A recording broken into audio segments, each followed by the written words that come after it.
আসসালামু আলাইকুম রহমতুল্লাহি ওয়া বারাকাতুহু।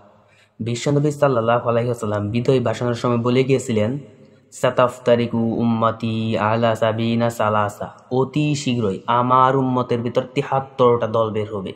সাতাফতারিকু উম্মতি এক কালিপ টান দিয়ে বুঝিয়ে গেছে আমার উম্মতের ভিতরে এহুদি, খ্রিস্টান, বৌদ্ধ, হিন্দু সব বাদ, শুধু মুসলমানের ভিতরে ৭৩টা দল বের হবে। কুল্লুহুম ফিন্নার, প্রত্যেকটা দল যাবে জাহান্নামে, ইল্লা ওয়াহেদা, একটি মাত্র দল যাবে জান্নাতে।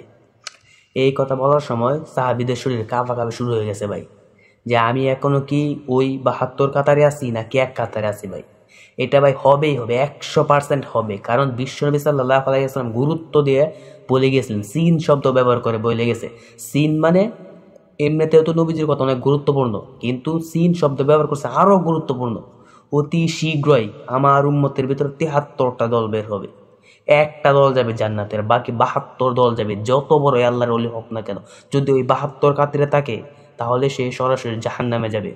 সাহাবীরা বলতাছে, তাহলে ওই এক দলের পরিচয় কি? তখন বিশ্বনবী সাল্লাল্লাহু আলাইহি ওয়াসাল্লাম বলতাছে, ওই এক দলের পরিচয় হচ্ছে গিয়া এই যে আল্লাহর কুরআন আর সুন্নত রেখে গেলাম, এই দুইটা যদি আপনি আঁকড়ে ধরতে পারেন তাহলে আপনি জান্নাতে যাইতে পারবেন। কি রেখে গেছে? কুরআন আর সুন্নত। এখানে ভাই আপনার কুরআন মানতে হবে, নবীজি দেখাই দিছে। সুন্নত মানে কি? নবীজি যেই কায়দা ব্যবহার করছে এটাকে সুন্নত বলে। নবীজি আমাদের দেখাই দিছে কিভাবে কুরআন মানতে হবে। এখানে প্রশ্ন হচ্ছে গিয়ে ভাই, আবু বকর ছিল, হজরত উমর ছিল, হজরত আলী রাদিয়াল্লাহু তাআলা আনহু ছিল, কারো নাম বলে নাই। আর আপনি এই ফিরের আশায় বসে আছেন। নবীজিকে অনুসরণ করলে আপনাকে জান্নাত দিবে না আল্লাহ, আপনাকে জান্নাত দিবে একমাত্র কুরআনকে অনুসরণ করলে ভাই। তাহলে ভাই নবীজিকে চুটো করে কথা বলছি না আমি, কারণ নবীজি দেখাই দিছে আমাদের কিভাবে মানতে হবে। একমাত্র আইন চলবে আল্লাহ পাক রব্বুল আলামিন।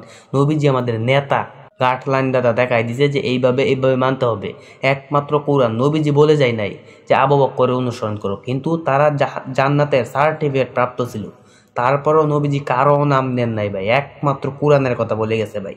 আপনার যদি জান্নাত যেতে হয় অবশ্যই কোরআন লাগবে, কারণ বিশ্বনবী সাল্লাল্লাহু আলাইহি ওয়াসাল্লাম সিন শব্দ ব্যবহার করে বলে গেছে, অতি শীঘ্রই আমার উম্মতের ভিতরে ৭৩টা দল বের হবে ভাই। তাহলে নবীজির কথা কি ভুল? তাহলে ভাই আপনি দেখে নিন যে বর্তমানে মুসলমানের ভিতরে ৭৩টা দল আছে কিনা। তাহলে ভাই আপনার সঠিক পথ কোরআনের খুঁজে বের করুন, তারপর আপনি জান্নাতে যাইতে পারবেন। না হলে আপনি যত বড় আল্লাহর ওলি হন না কেন, আপনি জান্নাতে যাইতে পারবেন না ভাই।